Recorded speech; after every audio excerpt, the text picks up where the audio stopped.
السلام علیکم میرے پیارے دوستو، زندگی میں 3 کام کرنے چھوڑ دو، دنیا تمہاری عزت کرنا شروع کر دے گی۔ کسی کے مہمان کے ساتھ مت جاؤ، کسی سے حاجت نہ چاہو، کسی کو برا مت کہو۔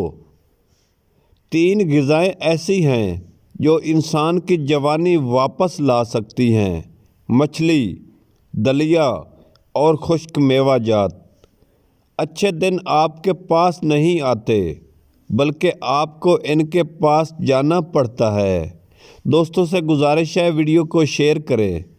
جو بندہ اپنے سے زیادہ طاقتور کے ساتھ زور آزمائی کرتا ہے، وہ اپنے آپ کو تباہ کرتا ہے۔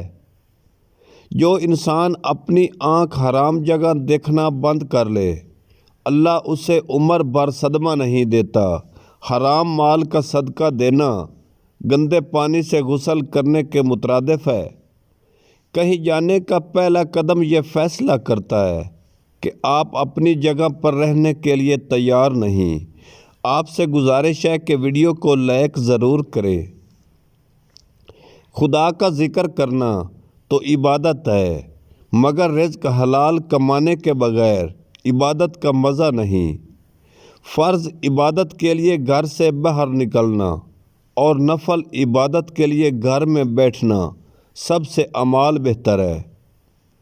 ایک انداز سے دیکھا جائے تو ایک گناہ ایک بیماری ہے، دوسرے انداز سے دیکھا جائے تو بیماری ایک گناہ ہے۔ کالے چنے کی روٹی بنا کر کھانے سے بال صحت مند اور کالے ہو جاتے ہیں۔ انسان جسمانی طور پر بھی صحت مند رہتا ہے۔ سب سے خطرناک دشمن وہ انسان ہے جو مسافر سے ذوق سفر چھین لے۔ جب آخری منزل کی آخرت ہے تو پھر ایسی دنیا سے محبت کرنا کتنی بد عقل اور بے وقوفی ہے جو ہمیشہ کی نہیں ہے۔ جو بندہ اللہ سے عشق لڑا دیتا ہے، وہ دوزخ اور جنت کی خواہش سے دور چلا جاتا ہے، اور وہ صرف اللہ کے دیدار کی خواہش کرتا ہے۔ جب کسی کا وقت نکل جائے تو دوبارہ حاصل کرنا ناممکن ہوتا ہے، حالانکہ اس وقت سے زیادہ قیمتی کوئی چیز نہیں ہوتی۔ مہربانی اس بندے کے لیے جس کے لیے کوئی رشتہ نہ ہو۔ ہمیں اپنی مدد آپ کرنی چاہیے، دوسروں کے لیے امداد ہمارے لیے اچھی فائدہ نہیں پہنچا سکتی۔ حکیم لقمان رحمۃ اللہ علیہ فرماتے ہیں، تمہاری زندگی میں کوئی ایسا بھی دن نہیں گزرنا چاہیے جس میں تم اپنے آپ میں کوئی بہتری پیدا نہ کر سکو۔ تمہاری حکمت کا خلاصہ نیک خواہ ہونا ہے۔ نیک خواہی سے امن اور سلامتی کی کشتی ملتی ہے۔ دنا کی صحبت تنہائی سے لاکھ درجہ بہتر ہے، اور برے لوگوں کی صحبت سے تنہائی لاکھ درجہ بہتر ہے۔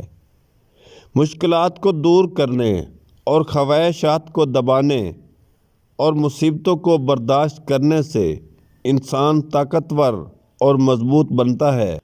جب انسان یہ احسان دیکھنا بھول جاتا ہے کہ اللہ نے اس کے لیے ہر طرح کی عبادتیں بنائی ہیں، تو پھر کسی بھی عمل کی وجہ سے تکبر پیدا ہو جاتا ہے۔ آج ہم آپ کے لیے لائے ہیں ایک مردانہ کمزوری کا ایسا خاص نسخہ جو بنگالی عورتیں اپنے مرد کو کھلا کر ساری رات ہم بستری کرواتی ہیں۔ آپ سے گزارش کر رہے ہیں کہ چینل کو ضرور سبسکرائب کر دیں۔ جن بھائیوں کو مردانہ کمزوری بہت زیادہ ہے، وہ یہ نسخہ تسلی سے سن لیں۔ 1 گلاس گرم دودھ میں 100 گرام جلیبی اور 2 چمچ سفید تل مکس کر کے دودھ پی لیں۔ انشاءاللہ مردانہ کمزوری